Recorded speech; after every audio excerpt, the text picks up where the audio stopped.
We are back on the Rational Boomer podcast. Hopefully, your day is going well. It's Saturday by the time you hear this. We have a guest on, and this is kind of a special guest. This is something that's never happened. We've had quite a diversity of guests on before, but this will be the youngest guest we've ever had on. I'm pretty sure that's the case, unless HVAC Jeff, the Trumplafuck, was younger than you, but I don't think he was. I'm sure he wasn't. We have Andy on the show today, and he's a Gen Xer or Gen Zer. I'm sorry, Gen Z, and he's 26 years old.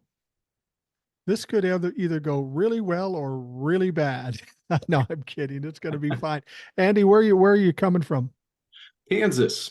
Kansas. Yes, sir. Is Kansas similar to Missouri in the sense that it's kind of red, or is it more blue? Oh, Kansas is very red. I don't, I think we voted for a Democrat like 3 or 4 times in our state's history. The only two I could think of off the top of my head are 1964 and like maybe a couple of the FDR presidencies, but we are a very red state. Missouri, I'd say Missouri is redder now, but that wasn't historically the case. Okay. I So bet. we have a Democrat governor right now. Well, we got that going for us. I've Mhm. been looking forward to having somebody younger on the show. The demographics that listen to the show are usually 45 to 65, which is kind of my realm. I knew there were some younger folks out there, and I look at this as a great opportunity to talk to somebody who's younger and who has a different perspective. I mean, all these things we are fighting for now probably won't affect me, but will affect you and my kids and my grandkids. So that's why I feel it's so important. I don't want to die and leave a shithole behind me. So that's why we talk about it. What got you listening to the Rational Boomer thing, given your age? Uh, the YouTube algorithm, Okay. um, it just you popped up a few months ago, and I've heard a few episodes here and there, and I thought, I'm sort of interested in maybe doing a podcast myself, and thought, well, maybe hop on one and see how it goes, see if that's something that I'm decent at. Well, that's the one thing about podcast. I worked in radio most of my life, so that's a much different thing. And a lot of people try to make podcast into radio shows, and I think that's a mistake. This is a very casual situation. Mhm. Instead of listening to interviews and specially packaged uh, programs, this is just a conversation. This is just a very it's an intimate conversation that's sent out to everybody else, and I think people appreciate that. I prefer doing it myself. So I'll take it. You're in a red state. You're clearly a blue dot. You're a young man at 26. What's it like being in a red state, being young, and leaning liberal? Oh, it's interesting. You end up feeling a little bit. I'm more used to interacting with conservatives than I am with fellow Democrats. I'm more used to defending my positions than speaking to somebody who agrees with me. So that's kind of interesting. I think it's made me a little bit more. Uh, I'm much more willing to debate because of that. Um, I'll talk to guys from big blue states sometimes, and I have a few friends. Like I got a friend who lives in LA, and the way he's so used to being around people who just agree with all of his opinions, he's not used to being challenged on things. And so it does sort of galvanize you in a way. You have to be a lot more used to, I'm used to being in the minority with my opinion. So Yeah. You're used to talking to guys that look like me but don't talk anywhere near like me, right? yeah, pretty much. Yeah. Yeah, I get that. Well, what do you do in Kansas? Oh, well, I try to currently I work for a vape store. Okay. You know, it's kind of an interesting spot. You see all kinds of demographics, like all sorts of folks that come through there. It's not just one specific stereotype. I mean, people from all walks of life come and Yeah. they vape. So I do end up having quite a few like sort of political conversations there.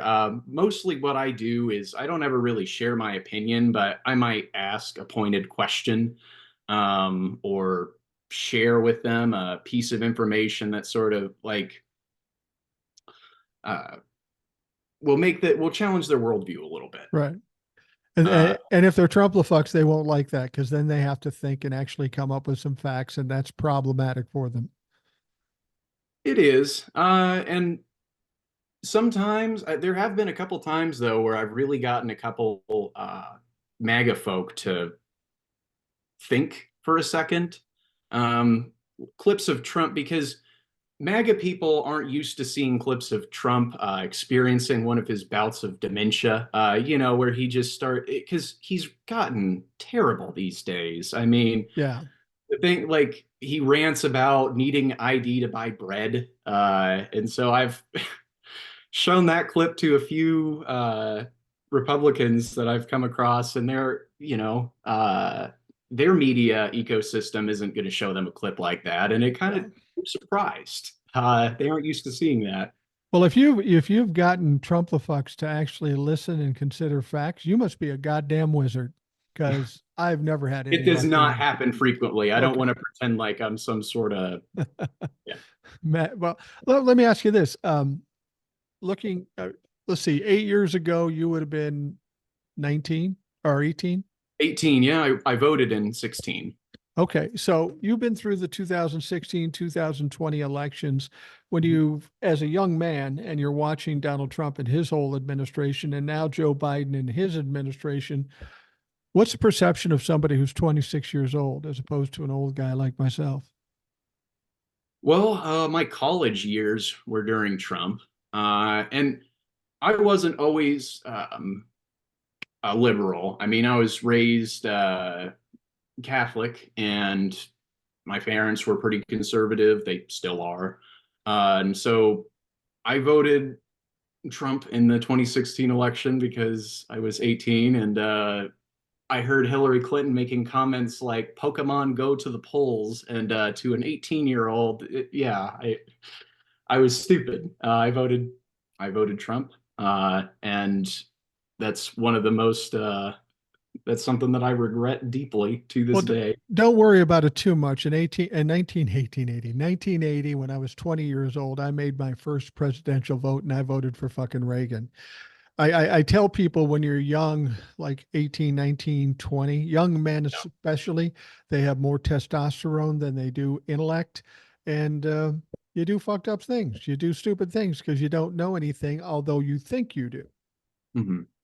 So don't feel too bad about that. I always give people a pass on the 2016 vote of Donald Trump. But if you voted for him in 2020, you're a dumb fuck or you're complicit. That's the only two ways you can look at it. Mhm. Um, you have a different perspective too, because with a lot of the old folks that listen to this show and me doing this show, uh, we see it as trying to leave the legacy and leave the country in better shape for our kids and grandkids.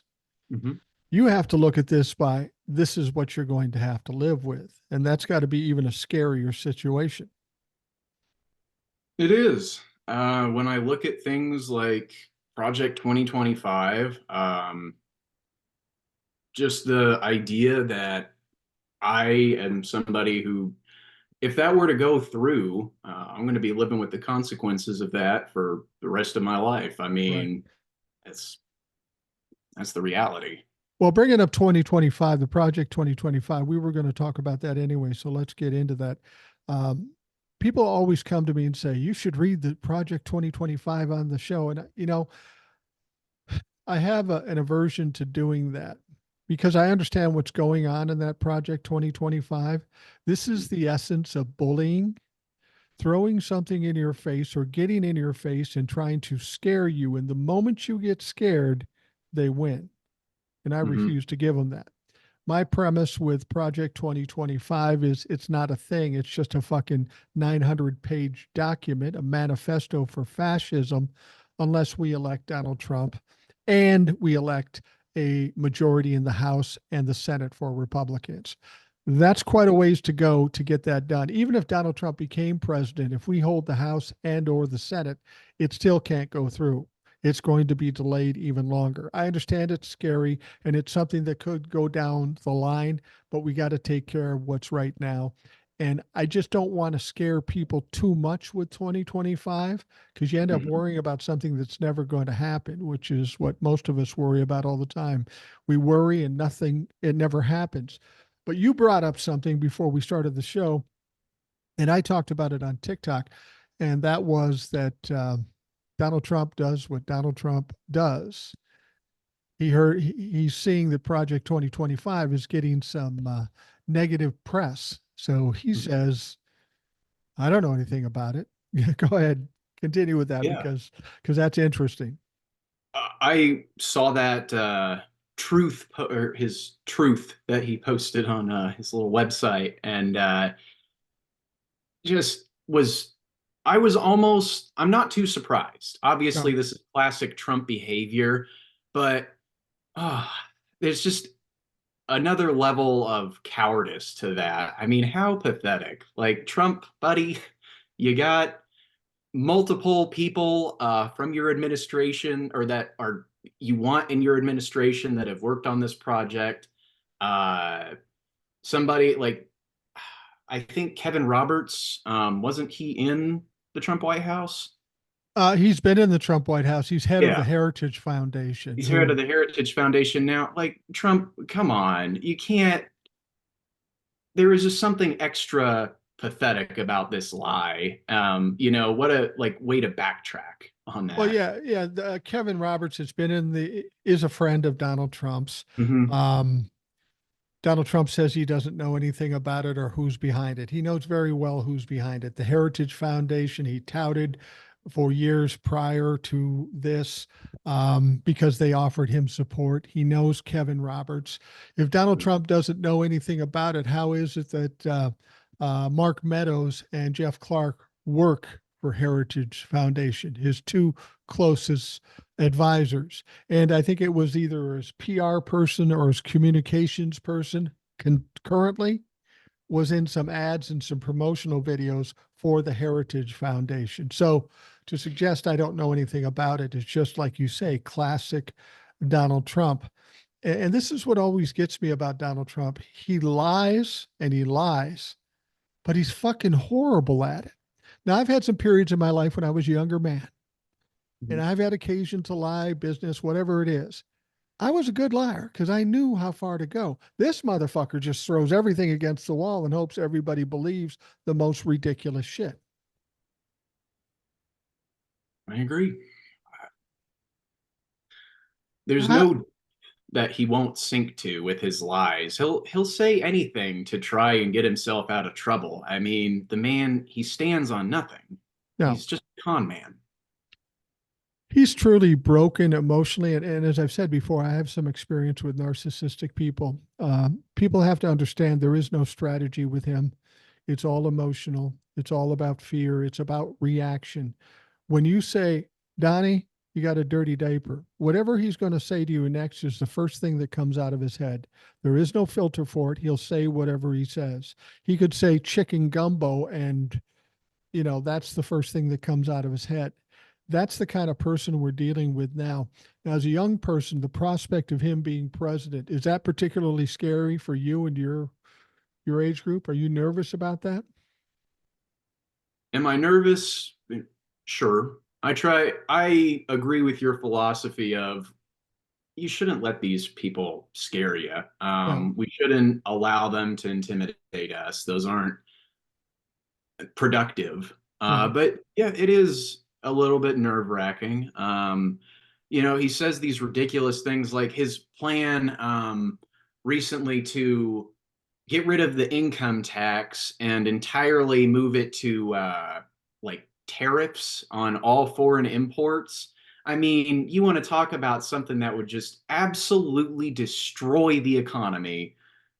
There you go. uh, I think the thing with Donald Trump, and see what you think about this. Donald Trump says a lot of stuff.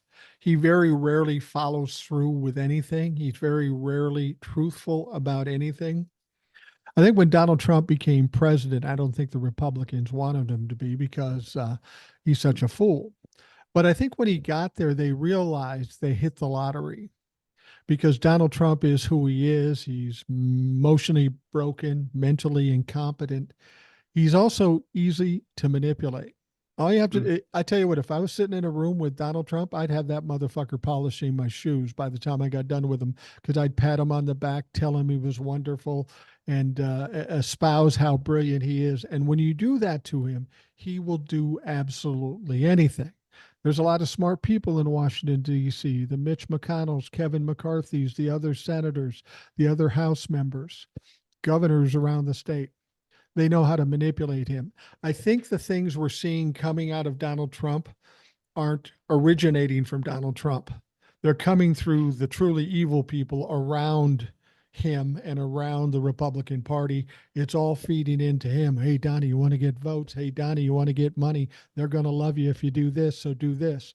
So he's got a bunch of evil fucks around him, encouraging him and manipulating him to do these things. He is little more than a useful idiot. Yeah. I saw the other day, there was a article from Politico from 2017 that was talking about how the KGB had arranged a meeting with Trump back in the 80s. I mean, Russia's been using Trump, like they've had a connection with him for decades. Trump has always been a pretty easy to manipulate person. You just appeal to his ego, and it's that's what they've done. Well, there's one other thing you have to do with Donald Trump to even to set the deal. You have to massage his ego, but you also have to give him money, which the Russians did. They bought a lot of condos in Trump Tower. They presumably laundered money through Donald Trump. Donald Trump takes his cut. He doesn't have to do anything. This is perfect for Donald Trump. He'll be Russia's buddy, North Korea's buddy. I mean, didn't we hear a story when he was at North Korea? He tried to get a loan from Kim Jong Un for like, or he did get a loan, and he never paid the motherfucker back. So this is always about the grift with Donald Trump. Yep. He measures things two ways, by ratings and money.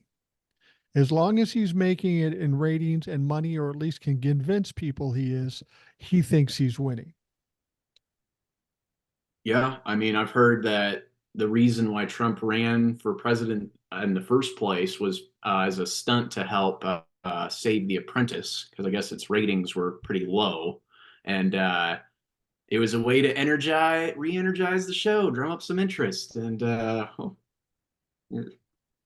I believe that. I believe that wholeheartedly. Because I've said this before. When he came down those stairs at Trump Tower, there is no way anybody in this country thought he was a serious candidate.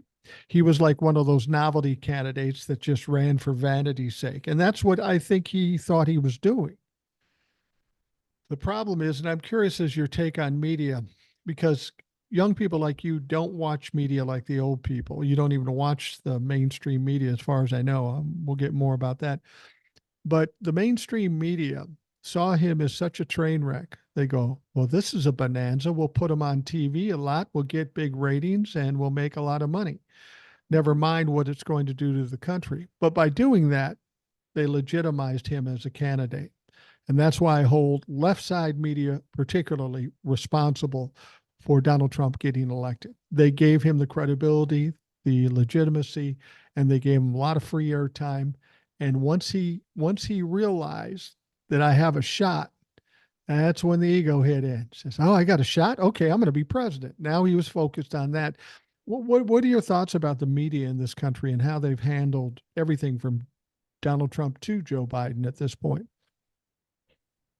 I think the media right now they're doing everything they can to make sure that Joe Biden will not win this election. I mean, for God's sake, how many articles came out about, oh, Biden needs to step down. It's time for Biden to step aside.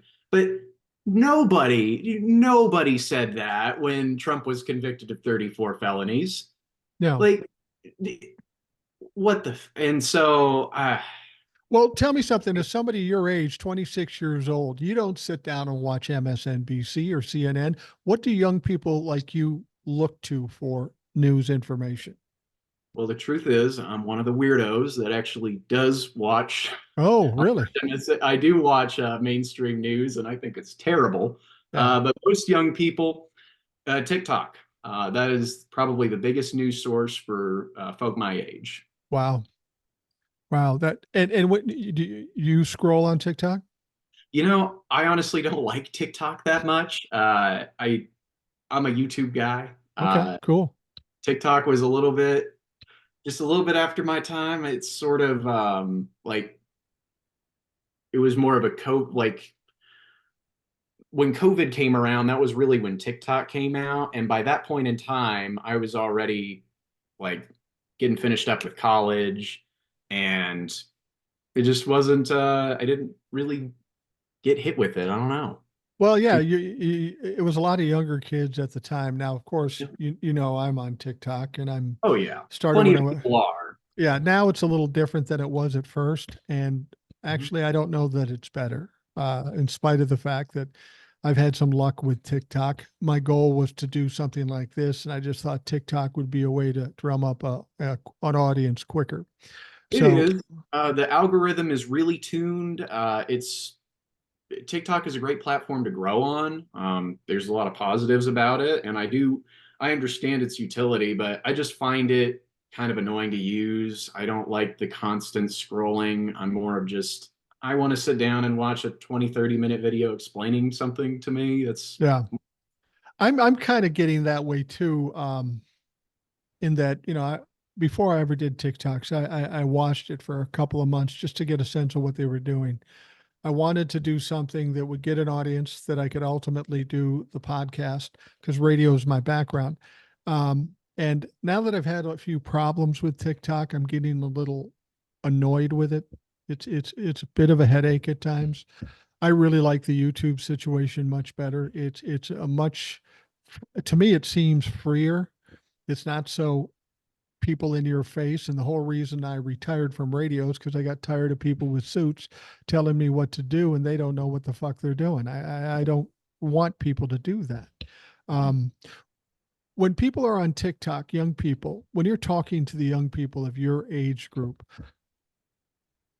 we hear a lot of things. Oh, they're all mad about Israel and Joe Biden. What's your take on how young people are really feeling today about the current situation? they definitely disapprove of what's going on in Israel, and I'm one of those people. I do not think that we should be giving money to Israel. If they,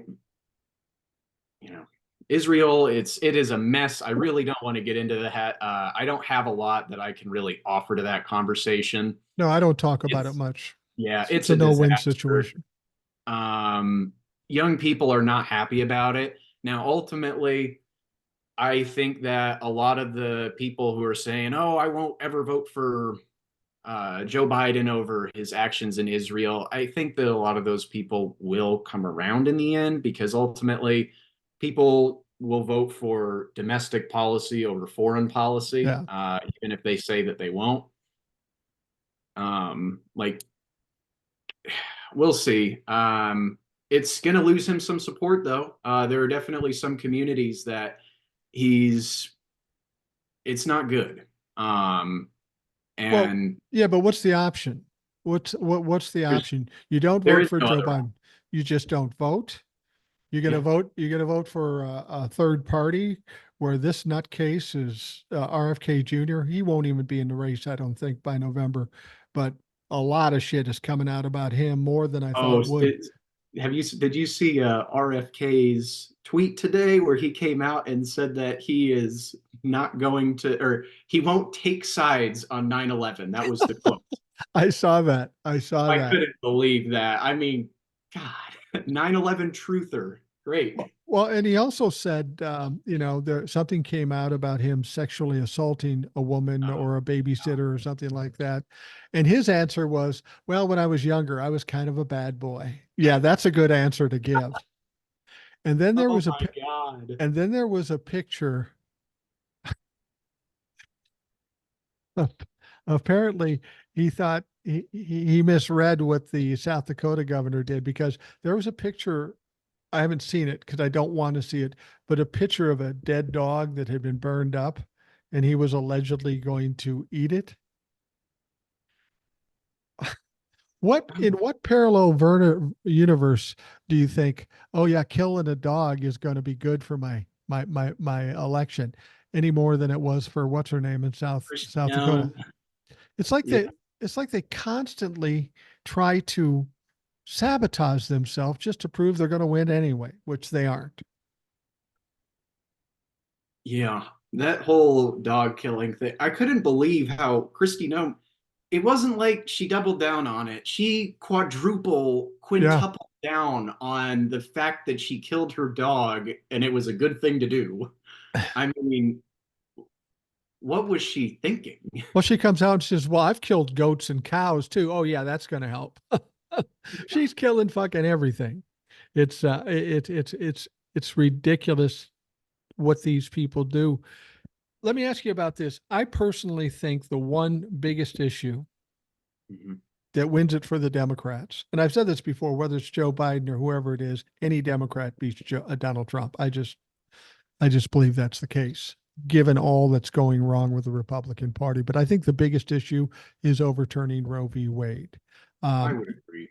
you don't you don't remember when there wasn't a Roe v. Wade. I do because it was like in the 70s and I was pretty young at the time.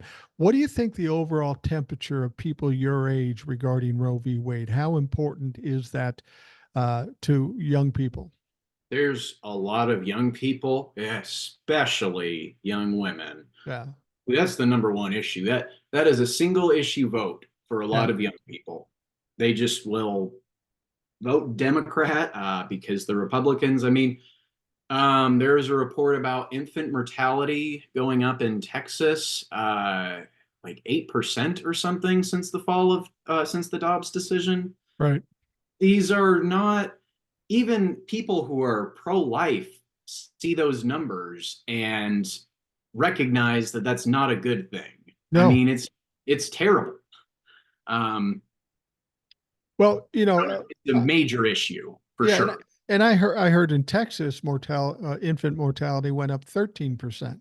Okay, it might, yeah, I might have been higher. I don't know. Now, well, yeah, it's probably different in each state, but I'd heard today, and I don't know if it's true because I heard it on TikTok, that apparently they passed it so that the abortion question will be on the ballot in Arkansas. Arkansas, that's interesting. Yeah, it That would is. be I'll be curious to see that vote. And they're close on Arizona. I thought Arizona was already a done deal. It might be. It might be. Okay. I haven't gotten all the facts. We know it's going to be on the ballot in Florida. What's your thought about that? Florida has always been red. Florida is a big state for Republicans. But when you put that abortion question on the ballot in Florida, that's going to bring out the young people, the liberals, and even some conservatives that understand because it's not just liberals that support Roe v. Wade. It's Republicans too.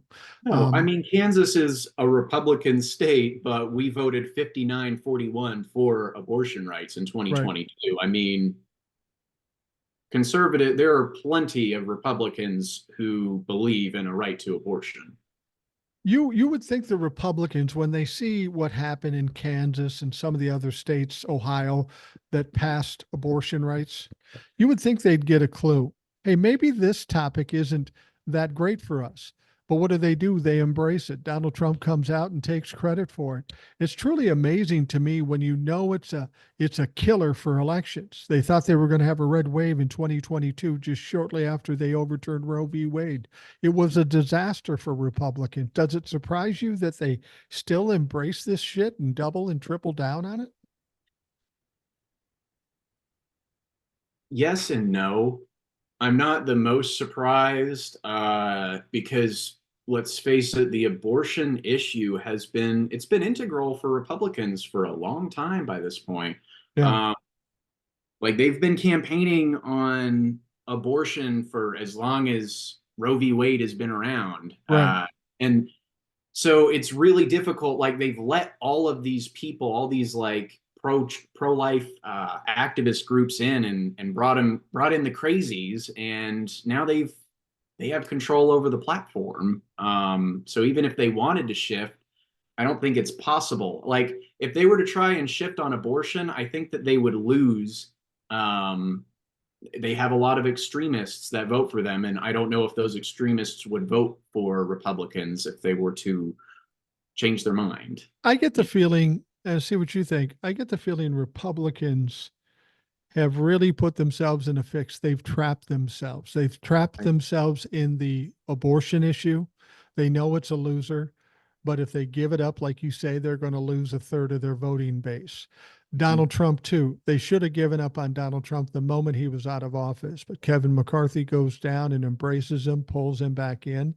They know Donald Trump's a loser in an election, too. We see it with all his endorsees every fucking time, but they're too deep and they can't pull out of it. They're hurt either way. So all they can do is try to be right and double down and triple down. That seems obvious to me. Does that seem to be the case for somebody younger? I would completely agree. They don't have a pathway without those folks to victory, and they're willing to damn the independent vote. Just hope that enough of those folks don't show up, or enough people vote for Cornell West or Jill Stein or whatever, and win the election that way. Yeah. Well, it's funny. They seem to do this every 2 years. We had the overturning of Roe v. Wade in 2022. They got their ass kicked in 2022. And as you say, this is a big issue for women, but men too who support women. They take a constitutional right away from women. And as far as I'm concerned, you take away any constitutional right, that should be a red flag. But now, this Supreme Court decision that just came out giving Donald Trump or any other president absolute immunity for official acts. I think that decision is going to have a similar effect as what Roe v. Wade had. But Roe v. Wade's not going away either. This just makes it worse for the Republicans. For sure. Their Supreme Court, they've really overplayed their hand.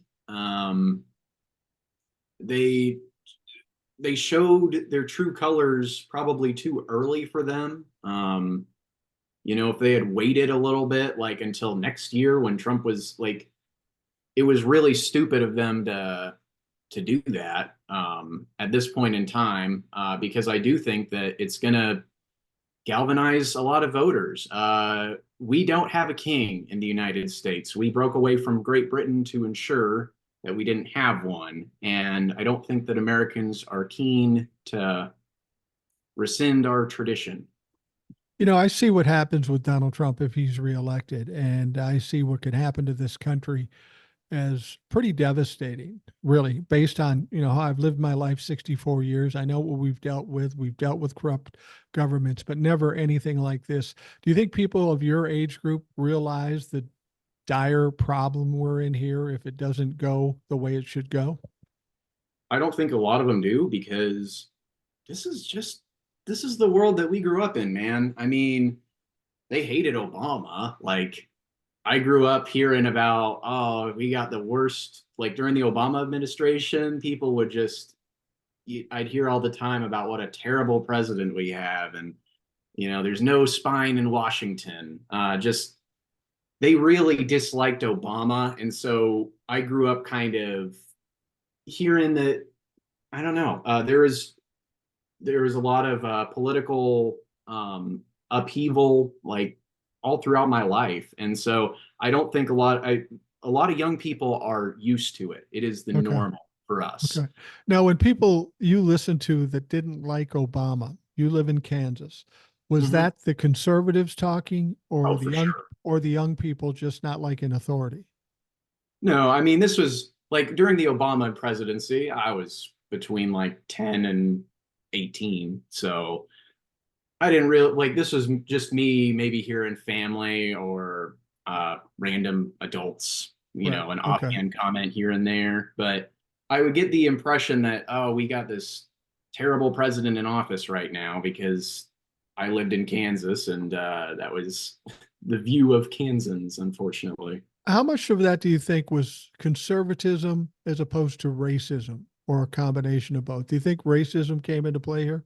I think that that is for sure an aspect to it. I don't believe that every Republican who disliked Obama was a racist, but No, no, I I think agree. that, that was a key reason why a decent chunk of them did, unfortunately. I've said something before. People have pushed back, and other people agree with me. See what you think. I think the reason we got Donald Trump was in retribution for having the audacity to elect a black man twice to the presidency. I think Yeah, this brought out the white supremacists. They were angry about it, didn't want to see it again, and they were trying to punish the country for making that misjudgment. completely.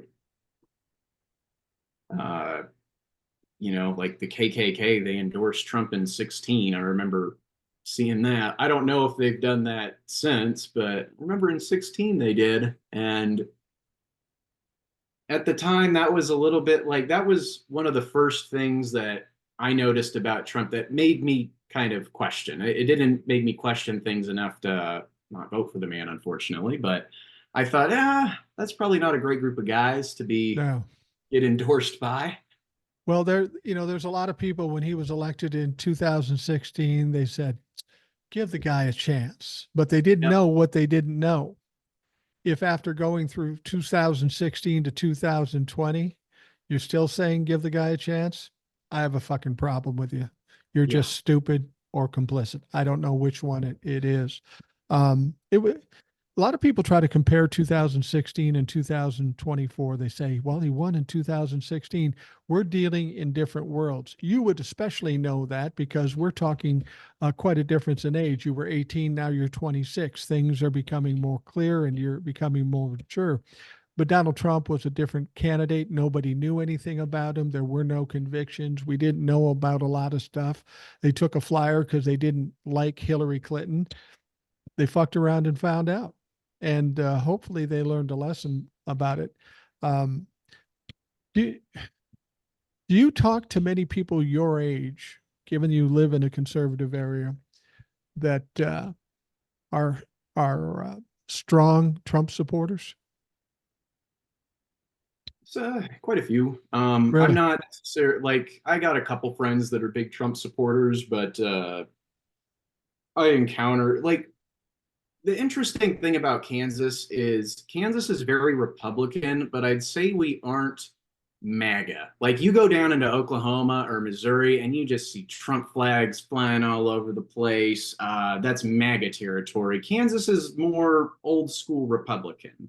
But there definitely are some real Trump supporters. Like there's this guy that I drive by his house coming home, and he's got his Trump flags all out. I mean, you see it around, but it's not quite as in your face. But yeah, I do encounter some pretty serious ones that are very committed and believe deeply in their cause. Assuming you've talked to some Trump supporter or two as a younger person, what's your take on these people? How do you judge these people in terms of what you see when you talk to them? Well, they aren't rational people. You see, the thing with Trump supporters is you can never convince them with reason because a lot of times they have none. Right, Holding up a fact and trying to fact check them, that doesn't matter because any fact you provide is fake news or liberal media. right. When you interact with them, the best way that you can pull them out of their beliefs is sometimes you can make them realize contradictions in what they believe, and those sometimes will bring about a change in their perspective. Uh, MAGA really doesn't like it if you make them feel like they're the idiot. If you can accomplish that, that can change some minds. But That's my favorite hobby, making them look stupid. It's so easy. It's it so easy. really is. I try not to be too mean, but it's Well, I can It's afford to fun. be I can afford to be a grumpy old man because I'm grumpy and I'm old. One of the things I notice when I talk to somebody and they'll say something stupid like, "Well, Joe shut down the Keystone Pipeline." No, he Hmm. didn't. No, he didn't. There's nothing like that at all. And I explained it to them, and they'll just stare at me and they'll go, "Well, I don't know. I just don't like it." They don't answer the question. They don't They'll say, "Oh, address. well, I think both sides are bad." That's always the excuse that they go to. Yeah, they always do that. And and I have had people that I've talked to who are Trump the fucks saying, "Why can't you just take a look at what I have to say?" As if we're going to compromise, negotiate and compromise. And I have to explain to them, here's the thing. I'll explain it to you in a religious term. You've got God over here, you've got the devil over here. Where's the compromise between those two? You got right, you got wrong. Where's the compromise? I can't compromise to you because I can't give in to what's fake or bad or negative, and they can't comprehend that. I'm the bad guy because I can't see their way of thinking. And I explained to them, problem is you're not fucking thinking. I can't see it because you're not doing it. You know, they're really aggravating to deal with sometimes. I mean, there's no you can't you can lead a horse to water, you can't make it drink. Right. Exactly. Sometimes those if those wheels in their head ain't gonna turn, they're just not, and Yeah. there's nothing you could do about it. So a big part of like engaging with MAGA is knowing when it's a complete lost cause, because sometimes you could see just a spark of some doubt that you can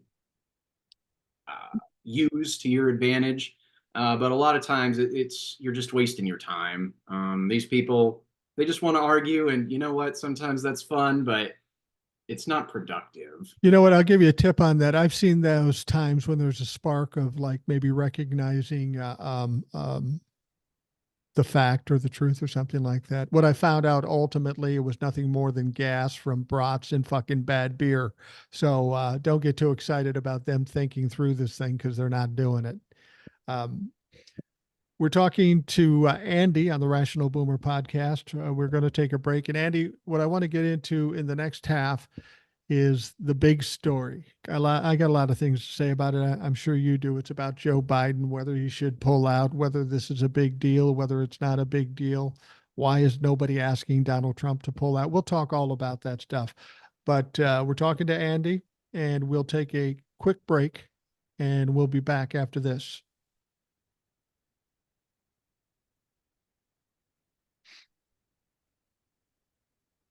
Well,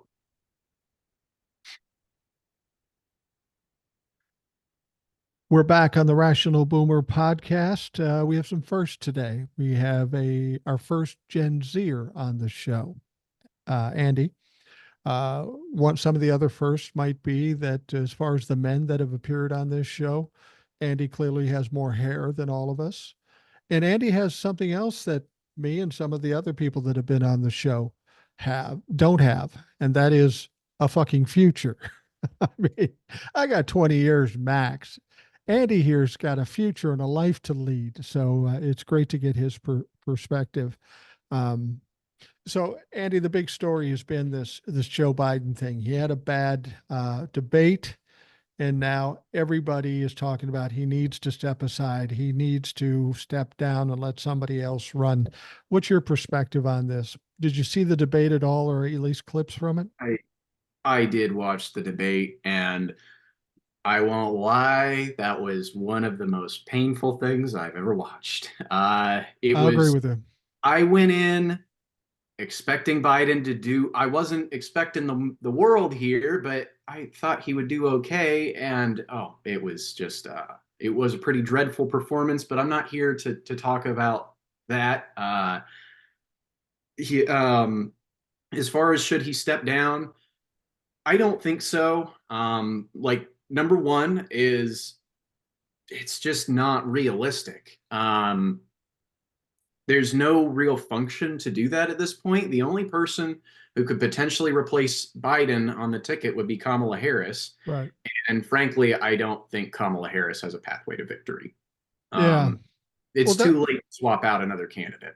well, and that's the thing. When I hear about Joe Biden needs to um, step down, or Israel's more important than Roe v. Wade, or any of these things that come out, it's my impression that most of these um, rantings originate with the Republicans. They do what they do. They throw it out there, let it bounce around the ether, let it bounce around. And the gullible Democrats, as they've always done, saying, hey, that's a good point, not knowing it came from the Republicans, and then they attach themselves to it. I personally think the Democrats that are jumping on board, having Joe Biden step aside, are doing this out of fear. They're desperate to not let Donald Trump win. So they think that Joe Biden's going to sink it for them. So the only thing they can do is fix it real fast is to get somebody else. I personally think that putting somebody else in there may be just as problematic as keeping Joe in. Yeah. Uh, until somebody can explain to me a mechanism for replacing him at this point, and because I think a lot of the states, it's too late for him to get to change the ballot. Like I think June 1st is the deadline for a lot of Yeah. states. Yeah. Uh, and so that's too late. And you know that red states with very hostile governments are not going to play like they're not going to play well with that. They aren't going to just swap Biden out. They're going to say, "Oh, it's too late. The rules are the way that they are," and too bad. Biden also, I don't think you can transfer your campaign funds, so the new candidate would have to start from scratch. I don't know what Biden and Harris have raised so far, but it's like over 200 million, or it's like several hundred. I think it was like 500 million, Yeah. The only like that. person the only person that can have access to the money if it's not Joe Biden is Kamala. Kamala, yeah, That's why she's the only possible choice. And in terms of her ability, I would have no problem with her being president of the United States. Really, no problem at all. But there's the issue that everybody talks about. She's a woman. She'd be the first woman president. She's black, or at least yeah. partially black. She's mixed race. And well, I had Old Soul on the show yesterday. Was it Hmm. yesterday? Maybe the day before. No, it was the day before. And Old Soul herself said, no way Kamala wins. I I don't don't think know she. that that's true. I honestly don't know that that's true, given all the shit hanging over Donald Trump's head. But I think you're right. I think we're too late in the fucking game. Unfortunately, I think we're past the point of no return, and we need to make the best of a lackluster situation. Yeah.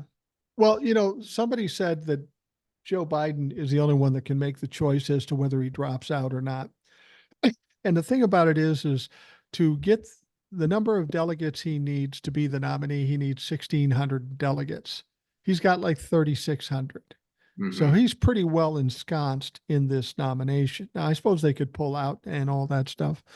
Um, but if they were going to pull Joe Biden out, they should have done it 2 years ago. Then we probably could have got by with it. Um, I get tired of watching the media. The media just latches onto anything that's sexy, scandalous, salacious, whatever. They're just going to do whatever they can do to whip up fear and try to whip up money and ratings. It's frustrating because these people don't seem to care about the future of the country. No, they don't. It's all short-term goals and meeting uh, shareholder demands. Stock price goes up. That's all that matters. It's like 4-year-olds wanting ice cream and they'll deal with the tummy ache later. Yep. That's pretty much the attitude that they have. Um, One of the things that I have the biggest complaint with the media is, and I don't like the media. I don't think we have any journalism in this country. You wouldn't remember, but back in the '60s, we had people like Walter Cronkite and Huntley and Brinkley and some of those people, and it was the dullest shit in the world. You watched it because you had to, but it was nothing entertaining. They just told you the facts and you decided what you decided. We don't have that anymore. And that's a sad situation for the young people of today. I don't know that you even realize what true journalism is because you don't see it. Um, but Fox News has been around my whole life. yeah, I there know you go. There, nothing. That's the type of journalism I know. yeah, exactly. And you probably watch it a lot living in Kansas. You've Oh, seen it a lot. Fox News in my day. Yeah. Well, my question about the media, and I'm wondering if young people think about this, as much as this is a big story with Joe Biden and whether he should step aside, I feel like there's a bigger story, a more important story that for whatever reason the media isn't addressing. Um, Donald Trump always claimed he didn't know Jeffrey Epstein. Yep. Now, these documents come out of a grand jury hearing from 16 years ago in Florida, and Donald Trump's name's all over it.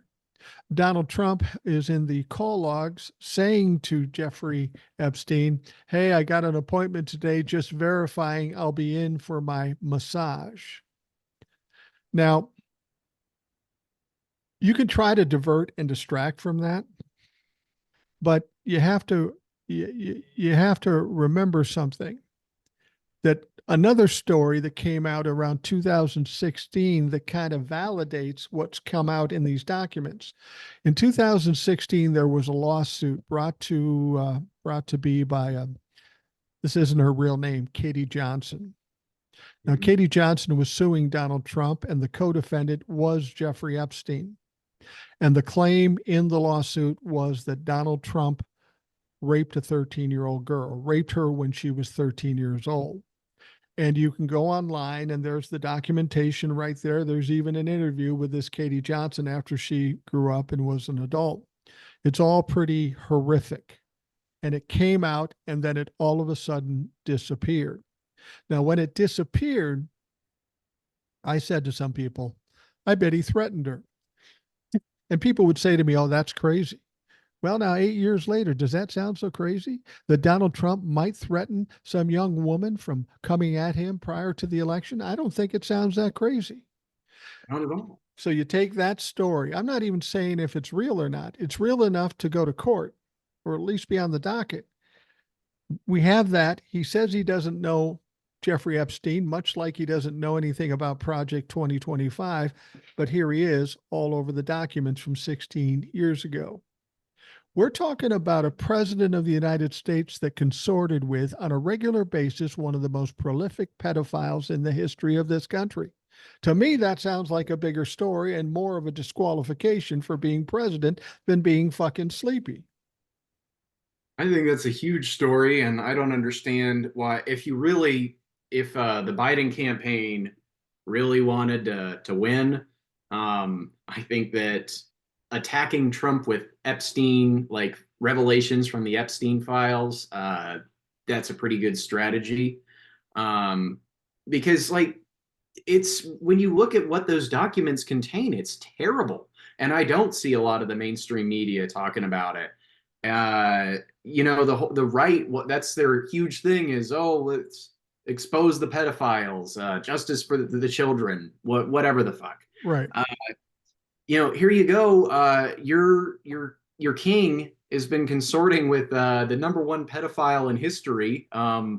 What do you make of that, guys? Come on. Are you for that? Do you support that? I mean, that's the thing. I ran across a TikTok live, and it was a bunch of Trumplafucks and like a train wreck. I had to watch it for a while, and they were talking about how Joe Biden's guilty of everything, and Donald Trump has never done anything. And there was a normie in there, if you will, that said, "Yeah, well, what about the sexual assault on E. Jean Carroll?" And this was his response. He says, well, that was a civil lawsuit. You need to go through a criminal trial to prove that, so it doesn't count. And the fact of the matter is that's not true. It was proven in court that he sexually assaulted this women. And I try to make this comparison. They say Joe sniffs kids, Joe took bribery, he took cocaine. Um, but here's the thing. Here's what we know about Donald Trump. He admitted to assaulting women on that Access Hollywood tape. He out and out confessed to it. He has 26 women that have accused him of sexual assault. His ex-wife accused him of rape. We have the Katie Johnson story. They're telling us about a Democratic pedophile cabal. And they want to tell us Joe Biden is doing these things. But here's the thing, all the evidence points toward Donald Trump. Granted, it might be circumstantial evidence, but it's a lot of circumstantial evidence. With Joe Biden, there's zero evidence. How Mhm. can they not rationalize that out and understand the ridiculousness in the way they support Donald Trump?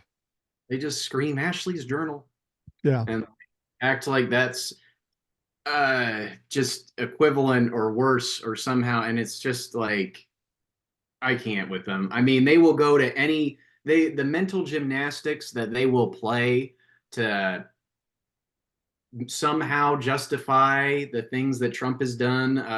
They love whataboutisms. Oh, well, it's not that big of a deal because Biden did this thing that's vaguely similar one time. And, it's like how they try and paint Joe Biden as this racist because he said the N word one time in the 70s. And it's like, guy, that's not equivalent at No. all. I will tell you this. I was in the 70s. I lived in the 70s. I lived in South Minneapolis. And what people have to understand is what was going on in the 70s was vastly different than what we see now. In the 70s, and I'm not saying I liked it because I didn't, in the 70s, racism was accepted. If you were in the 70s and you said the N word, no one would call you out on that. It was accepted. Mhm. Again, that's not right. Now, I don't know what context Joe said that in, and it's not right if he did. But if Yeah. someone said to me, back in the 70s when you were a teenager, did you ever say the N word? I'd have to say yes, because it was said all the time. Um, and and I have no excuse for it. I live with a racist dad, and it's like you grew up in Kansas City. All you know is what's around you. All you know is the era you grew up in. I was young in the 60s. All I knew was war, assassinations, and protest and riots. Fuck, I didn't know it was anything different until I got to the 70s and started drinking and checking out girls. That was a different scene then. But um, they do try to. It seems to me that Republicans, what they do is they just pull anything out of their ass and they try to attach it to Joe Biden. The fact that there is no evidence of it really doesn't matter. There doesn't need to be evidence. They just repeat the same lie enough times that their supporters all believe it. Well, that's really been their strategy too, ever since Hillary Clinton, or maybe even before then. They don't have any policy, they don't have any platform. Their only real strategy is to try to besmirch or stain whoever their opponent is. They tried to do it with Hillary, with her emails. That failed. They tried to do it with Joe Biden with Ukraine in 2020. That failed. And now they're trying to do it to Joe Biden now. And that's why I think all this hubbub about Donald Trump or Joe Biden having to step aside, the media has got sucked into it, and now Democrats are getting sucked into it. And it's all beginning with the Republicans. It's just all about creating chaos and dissension. There was one Republican that said, chaos is our friend. Well, is that what you want for your country? Well, if you do, you're a dumb motherfucker. Yeah. That's what some people want. They're used to they're used to how chaotic things are, and it's not. They don't see a need to change it. Right. Okay, with the country continuing to devolve further. A lot of people have become apathetic and desensitized. They just don't care because we've been living so long in this divisive climate. A lot of people say, "What's the point?" Well, that's one of the problems we had with people of my age, and this is why we're where we are right now. It's that apathy thing. It's a different kind of apathy then than it is now. We just assume the government knows what they're doing. We can't do anything about it, so just let them do the right thing. Now, all these years later, you have a different situation. The government is doing the wrong things. They're trying to hurt this country and hurt what's going to be left over for you. Is that the kind of feeling young people have that this sucks, but there's nothing I can do about it. For sure there is. I mean, you look at Gen Z's spending and saving habits, and like a lot of them don't save that much money. We will blow money on stupid things. You can finance almost anything with a payment plan now with things like Afterpay. They'll just like we are consume there's a lot of consumerism that we use to sort of dull the pain. We just Too many young people don't care. Yeah. uh, Do you they think don't believe that there's going to be a future. We're just going to be stuck renting from shithole landlords for our whole lives and right? aren't going to get anywhere. Well, yeah, I think that is a dramatic difference, and that's a sad difference, and that's the fault of our government and the fault of our older people. When I was, 25, 30 years old, I had a couple things in mind. I'm going to buy a house, I'm going to get a decent car, I'm going to have a wife or husband, and I'm going to have kids. Mhm. I get the impression that's not what Gen Zs are thinking now. They're just thinking about surviving. I just think about surviving. I don't think about help like having a family. That's not something that has entered my mind yet. Really? Um, it's I don't have the money to support a family. I need to find some kind of a career. I'd want to own a home, which, living in Kansas is definitely more possible for me. I'm fortunate in some ways. Like the cost of living here is really cheap, and you could still find houses. Like I have a buddy who he bought his house for like 60,000, Wow. and it wasn't like it's not very big and it's not wasn't very nice at all, but it was livable from the moment he bought it. And he's put like 20 grand into it, and it's a nice little spot now, Yeah. just his wife. He's got a bedroom for whenever they have a kid. You could do that here in Kansas, and I'm fortunate for that. But in a lot of areas of this country, home ownership is completely out of reach. I mean, if you live in California, good luck. Did you go to college? I did. Do you have college loans that you're paying back? I sure do. I still got like 22,000 or something like that. Uh, and it's a decent chunk of change every month. Yeah. Well, and that's one of the things I've talked about. I've debated with people about loan forgiveness.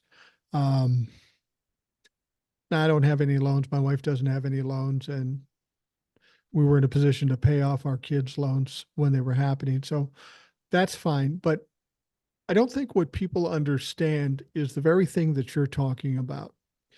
You get old people like me saying they got to pay off their loans. I had to pay my loans. Well, the loans of our day were far different than the loans of your current situation. But what old people don't understand is that coming up in 2028, Gen Z and millennials are going to be the biggest voting bloc in this country. They're also going to be the biggest consumers too. But if Mhm. there are a lot of people like you or my son or whoever who aren't making a lot of money and have loans hanging over their neck, even if you could afford a loan, you may not qualify for a home loan. And it's going to be difficult to buy a car. Well, if people stop buying houses and cars, all us old people that want to sell our houses and retire, the value goes down. So it makes sense for the government to pay off these ridiculous loans, these predatory loans that kids have gotten from college. Um, and we've got to do it if we want to maintain a good economy. And unfortunately, the Republicans don't see it that way. They just want to drain the middle class of everything and feed the rich. Unfortunately, there's going to come a time when the middle class runs out of money and they got nobody left to grift. They're like dogs eating dog food and don't know when to stop until they explode.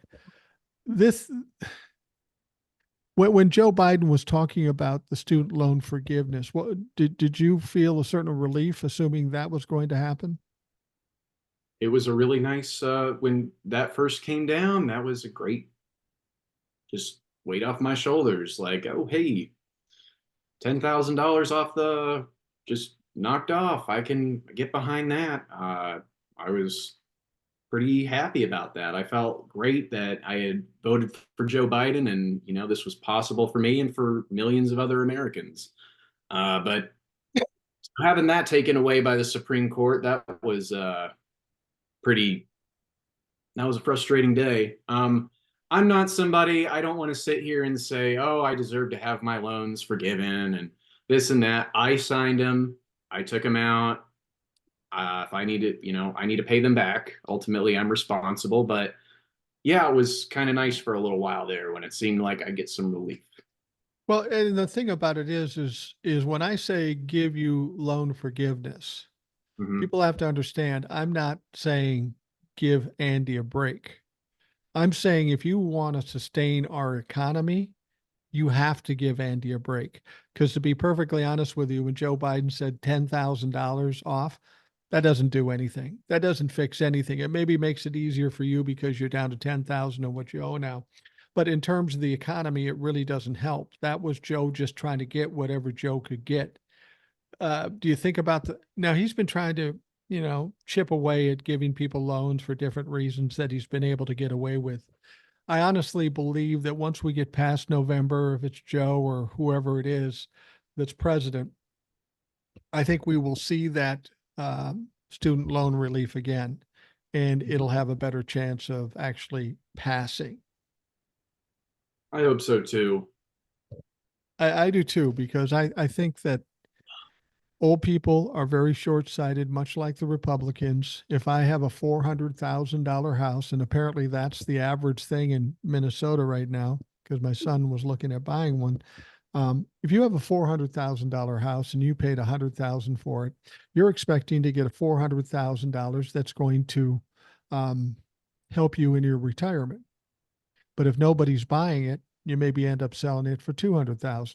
So that not giving those kids the loan break cost you $200,000. When I tell people that, they realize it, but they don't believe it. The big problem with that right now is it's not people trying to buy the houses, it's private equity. I Right. think private equity was the biggest purchaser of homes in 2023. Wow.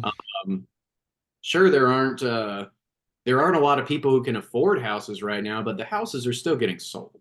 Yeah, They they just are. get sold to a corporation, and I think that's disgusting. And that really is something that Joe needs to work on. Yeah, Finding a way to ban private equity from owning homes. absolutely. I mean, the problem we've had with the Democrats in the last 4 years is that everything they do is obstructed or blocked by the Republicans. The same problem that Obama had during his 8 years. They are just obstructionist. I hope that people realize that in order to actually get some things done for the middle class, we not only need a Democratic president, we need control in the House and the Senate. We've got some big issues to address. We've got to fix the Supreme Court. Can't do that unless we got control. People always say, why don't we do something now? Well, we can't because of the way you voted, meaning the general public. You put the Republicans in power, and because of that, we can't do these things. It's like when people blame Joe Biden for not actually coming through with the student loan forgiveness. That wasn't Joe Biden's fault. He's tried everything he could do to get it done. You can't pin it on Joe. You got to pin it on the Republicans. That's what I try to tell people all the time. Like if I hear a friend complaining about something that's going on, usually there's a way I could explain it to where, yeah, this is the Republicans' fault, and here's why. Um, they are the source of so many issues in this country, and and they aren't the source of every problem. They are, there's more factors at play than just the Republicans being crappy, but man, overwhelmingly, like you look at their policy positions and it's just everything is so bad. Like Yeah. when you really look at what Project 2025 says and just like, because that's their ultimate like roadmap, like these policies are terrible. It would be an awful country to live in. Yeah, it absolutely would. Um, and And I hope people understand that we're going after the Republicans because they are the dumpster fire. Hmm. But if you think the Democrats are your savior, that's not true. I mean, they're better than the Republicans, but they could have codified Roe v. Wade when they wanted to. They could have forgiven loans when they had the power, but they didn't.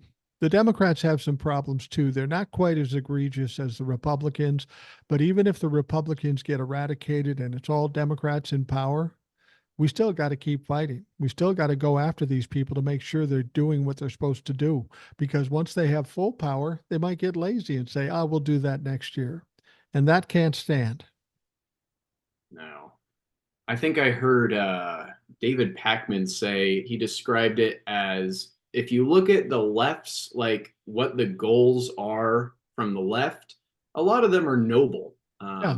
We might have to work through some policy issues, but ultimately they would be good for the average man. But you look at if the Republicans got everything they wanted, I mean, it would be an absolute train wreck. It would be more inequality than we have right now, even.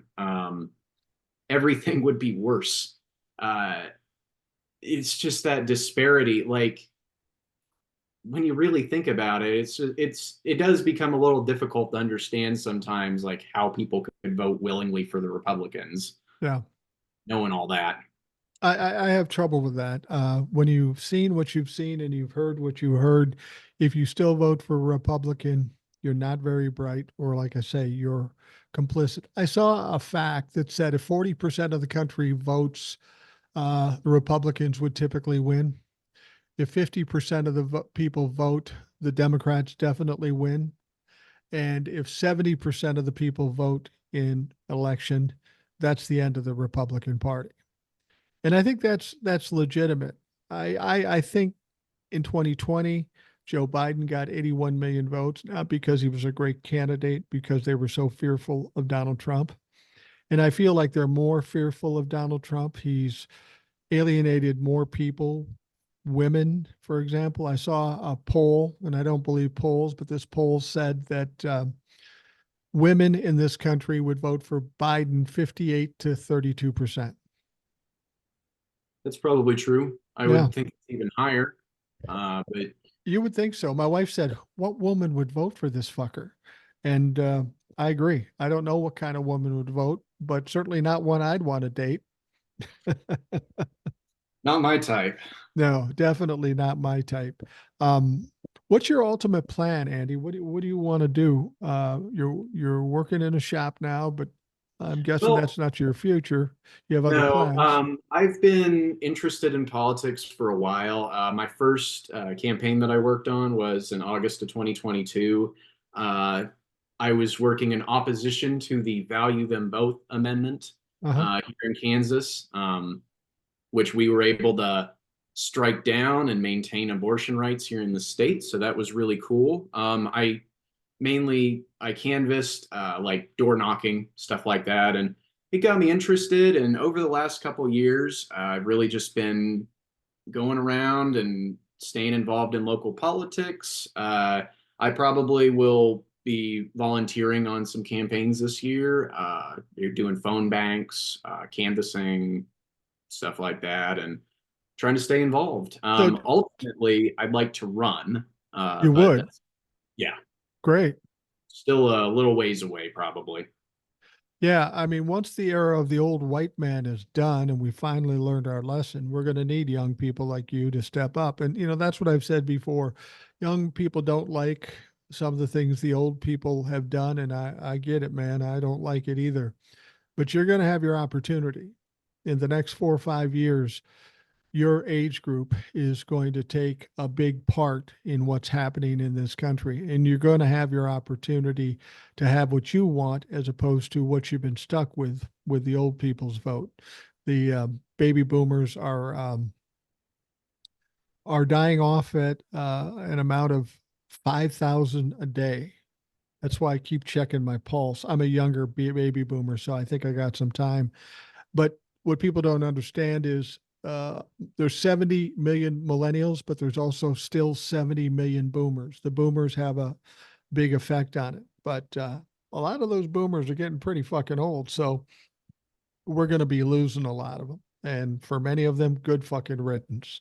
But you guys are going to have the power ultimately. Do you see that as a point in time when this country will shift a little bit to a more reasonable direction? Uh, One can hope so. I guess the real question will be is how effective the right has been, because the last few years the right's been really trying to court young people, like going to universities, and you're starting to see like them infiltrating schools with PragerU, things like that. And so I question what direction. Maybe not Gen. I think Gen Z is going to stay pretty liberal, but I do worry about Gen Alpha maybe turning things back around. Really? Uh, well, with if this movement of like conservatives being able to destroy the education system continues, uh, I see that as a genuine possibility. But for the next 20 plus years, I think if Joe Biden wins, there's a good chance we can maybe have a solid Democrat, like I don't know. I'm Oh, hopeful for our future if we can win this election and keep things going. yeah, I think if the election goes the way I think it will, and it's going to be pretty damaging to the Republicans, there won't be much of the Republican Party left. And what is left is going to have to reimagine itself in an entirely different situation. And in doing that, Project 2025 won't be a thing. Donald Trump will be out of the way. MAGA will be pretty much destroyed. I really believe that's what's going to happen. Now, you said you wanted to run for office, and I'm excited about that. Seeing a young man who's got some intelligence and articulate coming into government, we need more and more of that. Are you thinking about running for a position in Kansas with it being as red as it is? Probably. I'd like to think I've been here my whole life and I know what kind of talking points would work with Kansans. So Really? I feel I would have a decent shot at getting elected to. This is after a few years of preparing. Like if I were to run for if I were running this year, I would lose. Right. But I want to spend a couple more years networking, getting to know the people, and establishing myself a little bit, and then hopefully run for the state, like House of Representatives, maybe. Go from there. Maybe try to get into Congress by my mid 30s.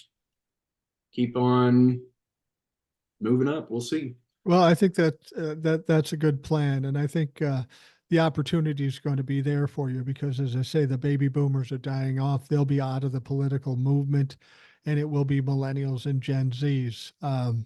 I'm glad we've got some people, young people, who want to participate and see the value in that. Like you were saying, some of these people just don't give a fuck.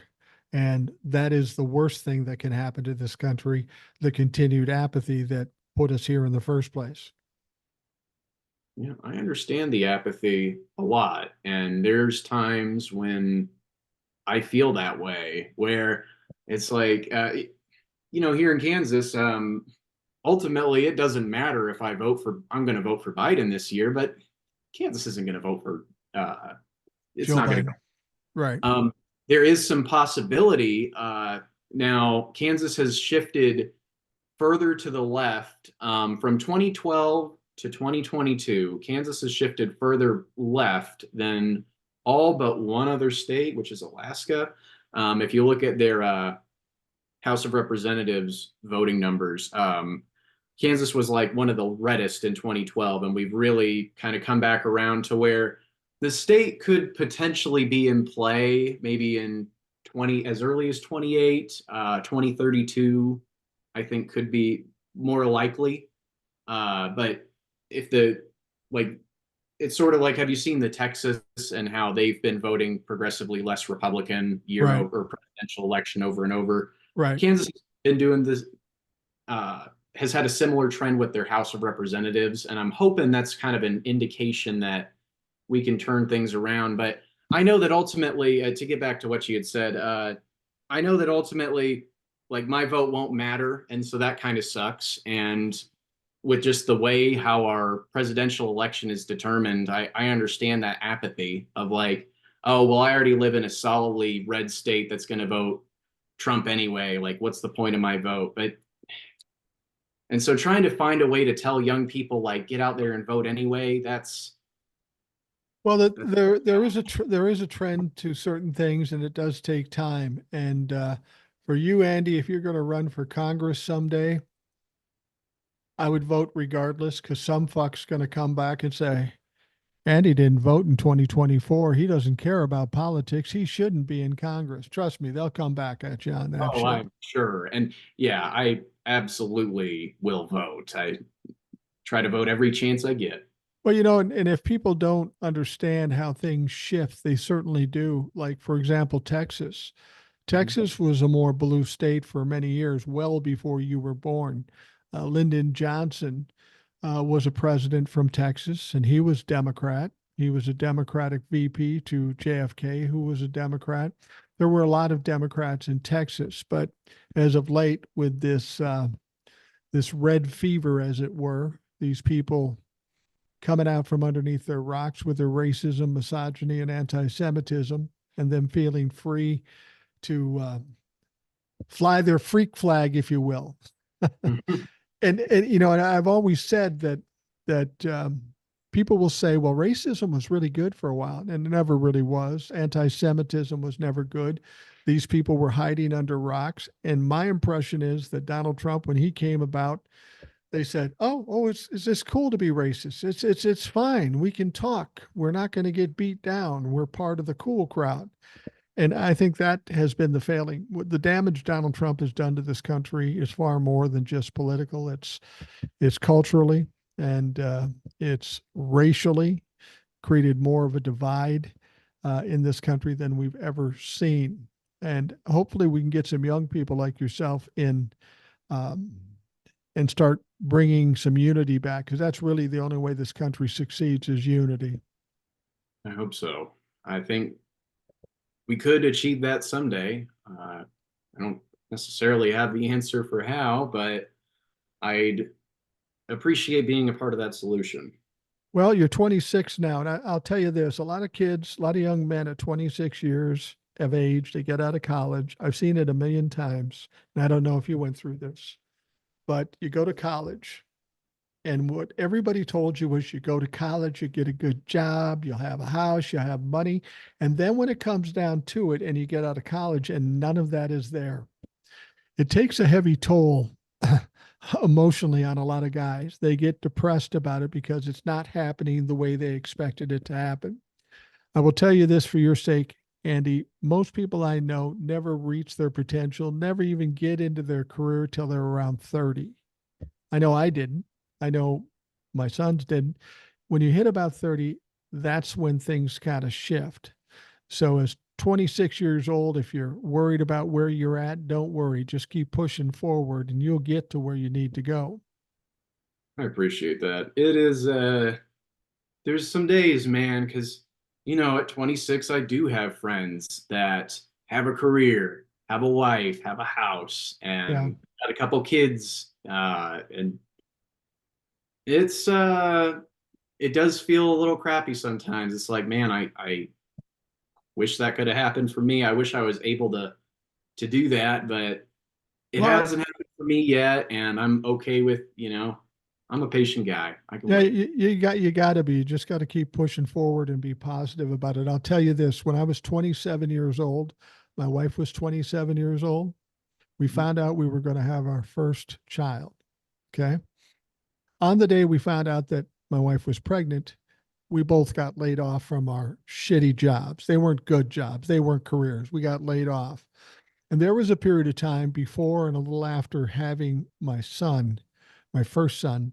Um, I had no idea I had no idea if I'd ever be able to afford the things I needed to make the kid's life good. It was stressful and it was hard. I only did what I had. What I could do is keep pushing forward and keep trying. And eventually something caught. My wife went back and got her degree to teach school. And eventually things worked out better. Some people say to me, don't you wish you were young and you could do it all over again? Fuck no, that's hard. Being your age and going from that point to 50 years old, it's not easy. I mean, it can be very rewarding. It is very rewarding, but it's a hard row to hoe, and you need to be young to be able to push through it. And if an old guy like me was able to do it, I can. People always say, "Why are you so positive?" And I say, "Well, at in my young age, to up to this point, I've gone through every trial and tribulation, every tragedy, every potential disaster in my life, Armageddon looming off in the distance. But here I am at 64 years old, sitting where I want to be, doing what I want to do, and comfortable. And when I was 27, I didn't even know if I'd be able to afford to do the things I needed for my kid. So it comes, it will come. Just keep pushing. It's that point where you say, fuck it, and curl up in the corner in the fetal position. Then it's going to kill you. But as long as you keep pushing, you'll get to where you need to go to. I think you're right, but it is some days are pretty, I know they're pretty difficult. yeah, but you keep I've, going, and tomorrow's going to come one way or the other. I might as well prepare for it. yeah, yeah, absolutely. Prepare for it. Always assume the best, never assume the worst. People always assume the worst, and that's what they tend to get. You have a positive attitude, you believe in yourself, and the shit will come. And you said something there, and I'm glad you said it the way you said it. You said, I think you're right. The phrase I hate hearing more than anything when I do TikToks or whatever, the people who are Democrats that hear what I say, they'll say to me, I hope you're right. That tells me you ain't sure. You need to be sure. You need to be confident, and then you'll get to where you're going. Don't sit back and wring your hands and clutch your pearls and saying, oh, I hope he's right, but I don't think he's right. No, no, you're right. Don't worry about me or anybody else telling you anything. Put the faith in yourself and just fucking do it. Absolutely. I see a lot of guys my age who just lack confidence. And I don't want to sit here and say I'm the most confident guy on the planet, but I am sure of myself and my ability to get whatever I need to do done. Uh, I'm competent. I Yeah, can manage. And a lot of guys need to learn that. You can do it. you It's can. You can do it. You say you're going to run for office and you're going to win.